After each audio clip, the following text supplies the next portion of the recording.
টেবিলের উপরে কোন রিওয়ায়াতের মধ্যে আছে পায়ের কাছে রেখে দিয়ে একটা ছুরি দিয়ে কপালে টকাস টকাস করে মারে আর গরম বক্তব্য দেয়।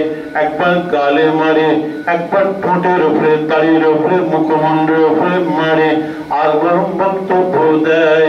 সেই সময় ওই মজলিসের মধ্যে আমার রাসূল পাকের একজন দলিলুল কাদের সাহাবা ছিল, যার নাম হচ্ছে হযরত আনাস বিন মালিক রাদিয়াল্লাহু তাআলা আনহু।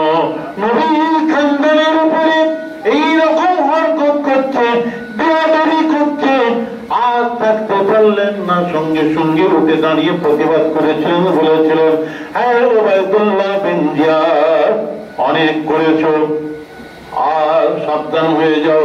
আজকে আল্লাহ নবীর নাতি ছেলে ইমাম হোসেনের কপালের উপরে, গালের উপরে, ঠোঁটের উপরে তুমি ছুরি দিয়ে মারছ। আমি খোদার কসম করে বলছি, ওই কপালের উপরে, ওই গালের উপরে, ওই ঠোঁটের উপরে বিশ্ব নবীকে, আল্লাহর হাবিবকে, ইমাম হোসেনের নানা ভাইকে আমি একবার নয়, দুবার নয়, শত শতবার চুমো খেতে দেখেছি। সেই জায়গায় আজকে তুমি ছুরি দিয়ে আঘাত করছো।